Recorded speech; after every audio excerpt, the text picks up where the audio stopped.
High all, welcome to professor Sunil science academy. आपले सर्वांचे सहर्ष स्वागत आहे या यूट्यूब चॅनलवर. या यूट्यूब चॅनलवर तुम्हाला सायन्स MPSC असो किंवा UPSC असो या एक्झामसाठी सायन्स तुम्हाला इथे शिकवलं जाईल. सायन्सचे लेक्चर मी इथे बनवत असतो. लास्ट एक मी केमिस्ट्रीचा इम्पॉर्टंट क्वेश्चनबद्दल एक व्हिडिओ बनवला आहे. त्याची लिंक डिस्क्रिप्शनमध्ये दिलेली असणार, ती तुम्ही बघून घ्यावी. आता हा जो व्हिडिओ याच्यामध्ये मी रायबोसोम बद्दल तुम्हाला 5 to 6 मिनिटमध्ये टोटल याची काय डिस्कवरी आहे, याचे फंक्शन्स काय आहे, कुठले युनिट असतात, आपण ही क्विक रिव्हिजन सिरीज स्टार्ट करतो ज्याच्यामध्ये एक एक कन्सेप्ट मी तुम्हाला 5 to 10 मिनिट्समध्ये रिवाइज करून देणार आहे. आता बघा रायबोसोम. आता रायबोसोम हा इतका महत्वाचा सेल ऑर्गॅनेल आहे कारण सगळं प्रोटीन जे बनतं ते सगळं रायबोसोम मध्येच आपण असं बनतो असं म्हणूयात, है ना. याला आपण प्रोटीन फॅक्टरी पण म्हणतो, प्रोटीन मशिनरीज किंवा प्रोटीन फॅक्टरी. आता रायबोसोम काय असतं? Ribosome is called as ribonucleoprotein particles. रायबोसोम्सला काय म्हणतो आपण? Ribonucleoprotein particles. Ribonucleoprotein particles, they are also called as ribonucleoprotein particles. त्याला आपण पार्टिकल्स म्हणतो. ओके. आता बघा, ह्या रायबोसोमला पहिले कोणी डिस्कवर केलं? रायबोसोमला डिस्कवर केलं कोणी? पलाडे. पलाडे एक सायंटिस्ट होते, त्यांनी काय केलं? रायबोसोमला डिस्कवर केलं. Okay. Palade discover ribosome in 1953. Ribosome was discovered by George Palade. Question विचारू शकतो, जॉर्ज पलाडे इन 1953. 1953 मध्ये याने याला डिस्कवर केलं. ओके. आपण याला फादर ऑफ रायबोसोम पण म्हणू शकतो. डिस्कवरी कोणी केली? It is discovered by George Palade. Okay. George Emil Palade. आता बघा, पहिले काय होतं की स्टार्टिंगला जे मायक्रोस्कोप होते ते 90th सेंचुरीज मध्ये मायक्रोस्कोप, आपले नॉर्मल मायक्रोस्कोप होते. त्या मायक्रोस्कोप मध्ये हे स्मॉल पार्टिकल्स, टायनी पार्टिकल्स दिसत नव्हते. त्यानंतर जी इलेक्ट्रॉन मायक्रोस्कोपची डिस्कवरी झाली, त्या डिस्कवरी नंतर पलाडेनी रायबोसोमची डिस्कवरी केली. त्याला कळालं की हे रायबोसोम्स हे मेम्ब्रेनस ग्रॅन्युअल स्ट्रक्चर असतात. Ribosomes are membranous granular structure. Ribosomes are membranous granular structure. Granular, त्याला ग्रॅन्युल्स दिसले, ग्रॅन्युअल स्ट्रक्चर्स. बरोबर. त्याला काय दिसले की granular structure present in cytoplasm मध्ये प्रेझेंट असतात. Present in cytoplasm. कुठे प्रेझेंट असतात? हे सायटोप्लाझम मध्ये प्रेझेंट असतात. सायटोप्लाझम मध्ये हे प्रेझेंट असतात. कोणी सांगितलं आपल्याला? पेलाडेने सांगितलं. पेलाडे काय म्हणतो? रायबोसोम्स आपले सायटोप्लाझम मध्ये प्रेझेंट असतात. आता त्याने काय म्हटलं की रायबोसोम्स मोस्टली 2 युनिटचे असतात. त्याचे कंपोजिशन जर आपण बघितलं, कंपोजिशन ऑफ रायबोसोम, याचं कंपोजिशन बघूयात की याच्यामध्ये काय काय असतं. रायबोसोम मध्ये असतं कंपोजिशन मध्ये, पहिला असतं याच्यामध्ये रायबोसोमल आरएनए. विचारू शकतो की रायबोसोम मध्ये काय काय असतं? रायबोसोमल आरएनए आणि याच्यामध्ये असतं प्रोटीन. आणि हे mostly present in equal amount. हे दोन्ही कसे असतात? Mostly in equal amount. आपल्या रायबोसोम मध्ये हे कसे असतात? इक्वल अमाऊंट मध्ये प्रेझेंट असतात. Present in mostly in equal amount. Right. आता रायबोसोम जर म्हटलं की त्याचे 2 युनिट असतात. There are 2 types of ribosomes. Types जर म्हटलं की 2 असतात. टाइप्स ऑफ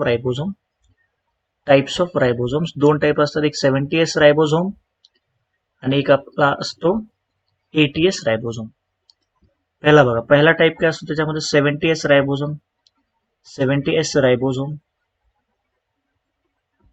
आणि दुसरा आपला असतो 80S रायबोसोम. Okay.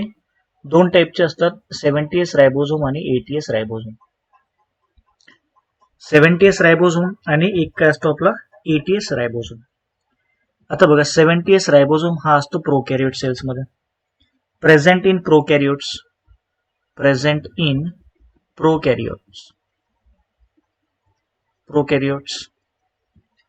And in mitochondria. Mitochondria मध्ये पण असतो. In mitochondria and chloroplast.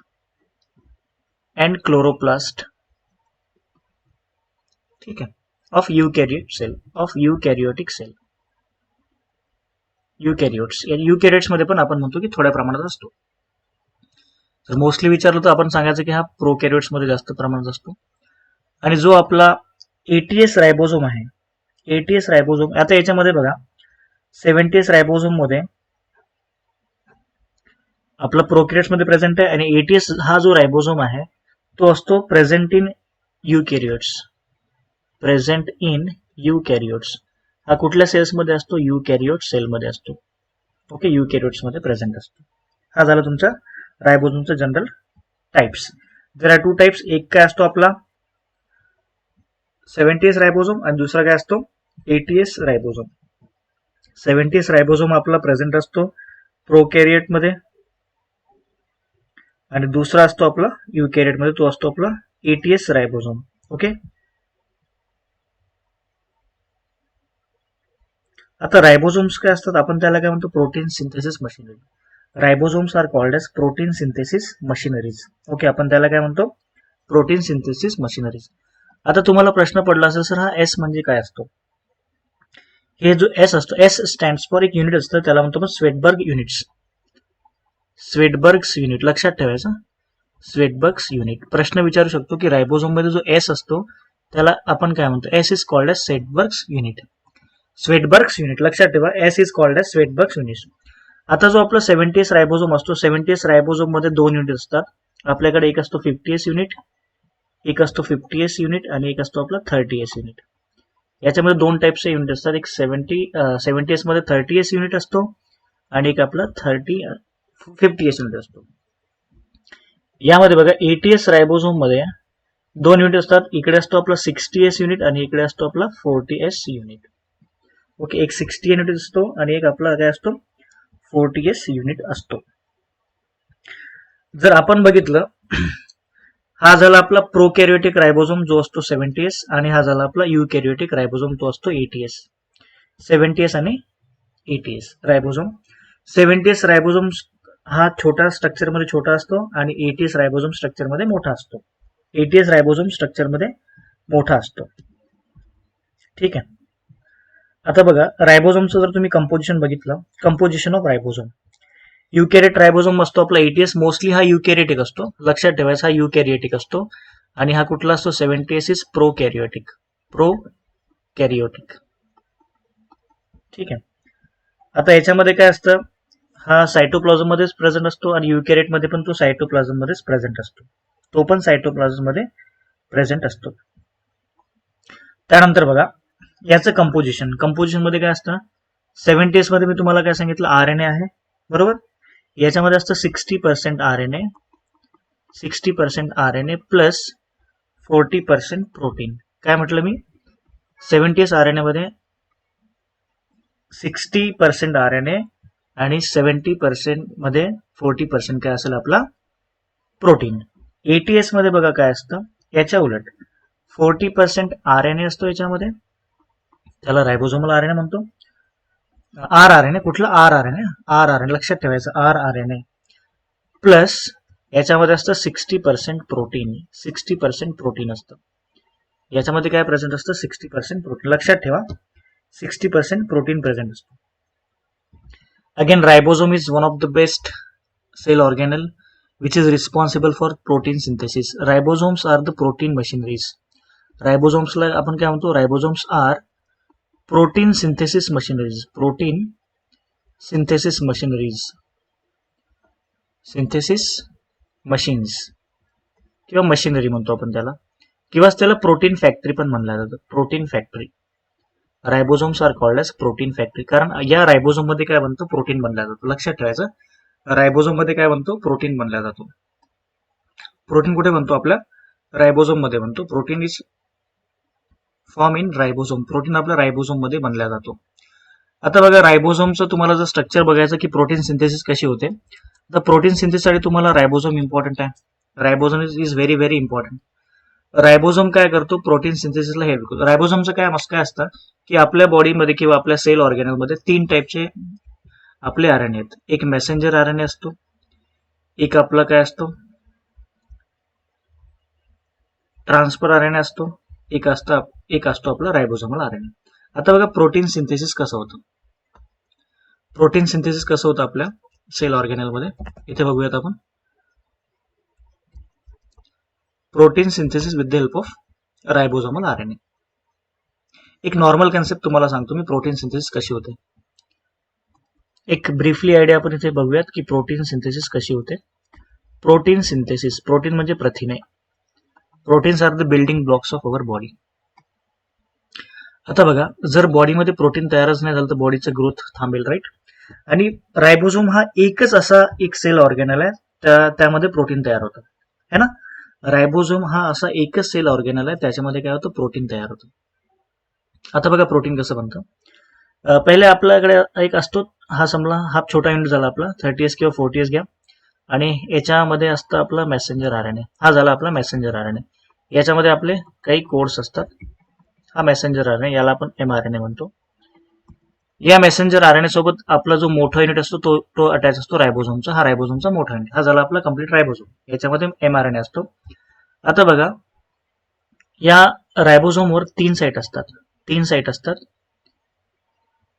याला आपण ई साईट म्हणतो. आपण असं लिहून घेऊयात, जसं मी तुम्हाला एक डायग्राम थ्रू दाखवेल की ई साईट म्हणजे काय, पी साईट म्हणजे काय आणि ए साईट म्हणजे काय. 3 साईट असतात. पहिली साईट ही बघा, ही आपली ई साईट, दुसरी असते आपली पी साईट आणि तिसरी असते आपली ए साईट. 3 साईट असतात. ई मीन्स एक्झिट साईट, याला एक्झिट साईट म्हणतो आपण. पी साईट आणि ए असते आपली ऍक्टिव्हेटर साईट. ही काय होती, ऍक्टिव्हेटर साईट, या ऍक्टिव्हेट साईट त्याला म्हणतो आपण. आता होतं काय बेसिकली, इकडे आपला कुठला ट्रान्सफर आरएनए, समजा आपल्याकडे हा ट्रान्सफर आरएनए, याच्यामध्ये 3 कोड असतात. हा ट्रान्सफर आरएनए, बरोबर. आता ट्रान्सफर आरएनए काय करतो, एक एक अमिनो ऍसिड घेऊन येतो. हे अमिनो ऍसिड, बरोबर. ट्रान्सफर आरएनएचं काम काय, अमिनो ऍसिडला आणणे. आता ट्रान्सफर आरएनए काय करतो, येतो आणि ऍक्टिव्ह साईटला बाइंड होतो. समजा इथे बाइंड झाला, इथे काही कोड असतं, समजा AUG असेल तर याच्या अपोजिट तो असणार. एच्या अपोजिट काय असतं बघा, एच्या अपोजिट टी असतो, जीच्या अपोजिट काय असतो, सी असतो. ATGC पेअर म्हणतो आपण त्याला. ओके. mRNA एच्या अपोजिट आपण समजा इथे घेतलं AT, आणि फक्त आरएनए मध्ये काय असणार, यू. आपण जर आरएनए बघतो तर आरएनए मध्ये एच्या अपोजिट काय असतो, हे आपल्या आरएनए मध्ये असतं, आणि डीएनए मध्ये काय असतं, यूच्या जागी टी असतो. असं लक्षात ठेवा. याला 4 गॅप्स रूल पण आपण म्हणतो. आता काम काय होतं बघा, हा टी आरएनए काय करतो, ट्रान्सफर आरएनए काय करतो, एक एक अमिनो ऍसिड गोळा करतो. तो अमिनो ऍसिड येतो, या इथे बाइंड होतो या ऍक्टिव्ह साईटला. हा अमिनो ऍसिड, हा बाइंड झाला की नंतर तो समोर सरकतो. इथे हा अमिनो ऍसिडची चेन बनली, हा अमिनो ऍसिड इथे आला. नंतर हा ट्रान्सफर आरएनए इथून एक्झिट होऊन जातो, एक्झिट होतो या साईटवरून. ट्रान्सफर आरएनए इथनं जाऊन एक्झिट होतो, ठीक आहे. हा झाला आपला T RNA. T RNA free झाला. नंतर काय होतं, पुन्हा एक आपला टी आरएनए काय करतो, दुसरा अमिनो ऍसिड होतो, तिथे कंबाईन होतो. समजा आपला अमिनो ऍसिड हा 1 झाला, हा अमिनो ऍसिड 2 झाला, अशी एक लॉंग चेन बनत जाते. ही जी अमिनो ऍसिडची लॉंग चेन बनते त्यालाच काय म्हणतो आपण, protein. Long chain of amino acid is called as protein. यालाच काय म्हणतो आपण, प्रोटीन. आता मी तुम्हाला एक प्रॉपर डायग्राम थ्रू समजून सांगतो की ऍक्च्युली होतं काय. प्रश्न विचारू शकता की आपला जो प्रोटीन बनतो तो कसा बनतो. आता बघा, या डायग्राम मध्ये आपल्याला क्लिअर आयडिया येईल. इथे तुम्हाला स्ट्रक्चर ड्रॉ केलेलं आहे, एक डायग्राम, त्याच्यामध्ये प्रोटीन सिंथेसिस कशी होते आपण बघूयात. आता बघा, इकडे 3 साईट असतात. पहिले आपला हा टी आरएनए आला, हा टी आरएनए. टी आरएनएचं काम काय असतं, हा आपला मेसेंजर आरएनए. आता बघा, टी आरएनएवर एक कोड दिलेला आहे AAG, बरोबर. AAG कोड दिलेला आहे. आता हा टी आरएनए काय करेल, इथे त्या अपोजिट कोडला जाऊन मॅच होईल. आता बघा, समजा हा टी आरएनए आला होता पहिला, या टी आरएनएवर कोड होता CUA. सीच्या अपोजिट G, एच्या अपोजिट यूच्या अपोजिट ए आणि एच्या अपोजिट यू. आता एक प्रॉपर कोड मॅच झाला. लक्षात ठेवा, हा कोड प्रॉपरली मॅच झाला पाहिजे तरच तुमची चेन बनणार. आता काय झालं की अशा प्रकारे एक एक बाइंड होत गेला. जसं यू यू यू आहे तर खाली ए असणार, यूच्या अपोजिट ए असणार. आता काय झालं की हा जो पहिला आला याने एक लायसिन जॉईन केला, दुसऱ्याला त्याने एस्पार्टिन जॉईन केला. हा जो तिसरा येईल, हा जो तिसरा येणार इथे बाइंड होणार, तो हा काय करेल, इथे येऊन हा फिनाइल ॲलानिन बाइंड करणार. अशी तुमची लॉंग चेन बनत गेली. आता यालाच काय म्हणतो आपण, ग्रोविंग पेप्टाइड चेन, म्हणजेच प्रोटीन. हे झालं आपलं प्रोटीन. यालाच काय म्हणतो आपण, protein. This is called as protein. अशा प्रकारे आपला प्रोटीन बनतो. प्रोटीन कुठे बनतो, रायबोसोम्स मध्ये. 70S असो किंवा 80S असो, 80S आपल्या युकॅरियोटिक सेलमध्ये प्रोटीन सिंथेसिस करतो आणि 70S प्रोकॅरियोटिक सेलमध्ये प्रोटीन सिंथेसिस करतो. तर प्रश्न विचारू शकतात. याच्यामध्ये काय विचारू शकतात प्रश्न बघा, काय काय विचारले जातात रायबोझोमवर. पहिला प्रश्न की रायबोझोमचं अप्लिकेशन्स, याचे फंक्शनिंग काय आहे, फंक्शनिंग काय असणार की तो प्रोटीन सिंथेसिसमध्ये यूज करतो. सेकंड, याची डिस्कवरी कोणी केली, डिस्कवर कोण होता, डिस्कवरी कोणी केली, father of ribosome is called as George Palade, यांनी डिस्कवरी केली. तिसरं की रायबोझोमचे टाइप्स काय, टाइप्स विचारू शकतात. Then fourth, composition of ribosome, रायबोझोमचं कंपोजिशन असतं, कंपोजिशन काय रायबोझोमचं ते विचारू जाऊ शकतात. राईट, कंपोजिशन ऑफ रायबोझोम हे तुम्हाला विचारलं जाईल. रायबोझोमचे दोन कंपोजिशन, 70S मध्ये कंपोजिशन वेगळं आणि 80S मध्ये कंपोजिशन वेगळं, हे तुम्हाला विचारलं जाऊ शकते.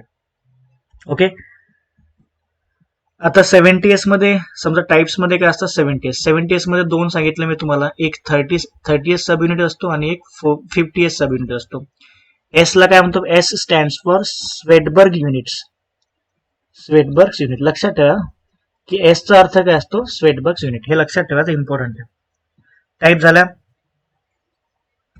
की डायजेस्टिव्ह एन्झाईम्स मध्ये जसं पॅनक्रियास सेल झालं ना, पॅनक्रियास सेल मध्ये रायबोझोम खूप जास्त प्रमाणात असतात. Pancreas cell contains most of the ribosomes, cell have more ribosomes, याच्यामध्ये खूप जास्त रायबोझोम्स असतात. मोर रायबोझोम्स, याच्यामध्ये खूप जास्त रायबोझोम्स असतात. आणि हे मेम्ब्रेनलेस असतात, बरोबर. हा काय असतो, मेम्ब्रेनलेस. रायबोझोम काय असतो, मेम्ब्रेनलेस. आपण त्याला ऑर्गॅनेल नाही म्हणणार सहसा, असं जर आपण म्हटलं तर मेम्ब्रेनलेस असतात. आता हे स्वेटबर्ग युनिट काय असतं, याला म्हणतो आपण युनिट ऑफ साईज. हे आपल्या रायबोझोमच्या साईज बद्दल सांगतो, युनिट ऑफ साईज, यालाच काय म्हणतो आपण, युनिट ऑफ साईज. तर हे झालं आपलं टोटल रायबोझोम. रायबोझोमची फंक्शनिंग तुम्हाला माहिती पाहिजे, डिस्कवरी माहिती पाहिजे, टाइप्स काय आहे, त्याचं कंपोजिशन काय आहे, कंपोजिशन मध्ये 70S काय असतो, 80S काय असतो, 80S मध्ये किती पर्सेंट प्रोटीन, किती पर्सेंट आपला रायबोझोमल RNA, याच्यामध्ये 60S युनिट एक असतं आणि एक 40S युनिट असतो. ठीक आहे. पॅनक्रियास सेल मध्ये सगळ्यात जास्त प्रमाणात काय सापडला जातो, रायबोझोम. ओके, तरी आपल्याला हा व्हिडिओ आवडला असेल, please do subscribe my YouTube channel. हे चॅनल सबस्क्राईब करा, व्हिडिओ जितका होईल तितका लाईक करा, शेअर करा, आणि चॅनलला सबस्क्राईब करा आणि बेल आयकॉन हे बटन तुम्ही प्रेस करा, जेणेकरून अपकमिंग जो पण व्हिडिओ येईल त्याचं नोटिफिकेशन तुम्हाला मिळेल आणि तुमचा व्हिडिओ मिस होणार नाही. तर मी प्रयत्न करेल की शॉर्टमध्ये तुमची रिव्हिजन झाली. रायबोझोम्स बद्दल तुम्ही कंबाईन जी आपली आगामी प्री कंबाईनची परीक्षा येते, त्या परीक्षेसाठी इतकं जरी तुम्ही वाचलं, तुम्हाला रायबोझोमचा प्रश्न येऊन जाईल. ओके, चला तर मग आपण इथेच थांबूया. धन्यवाद.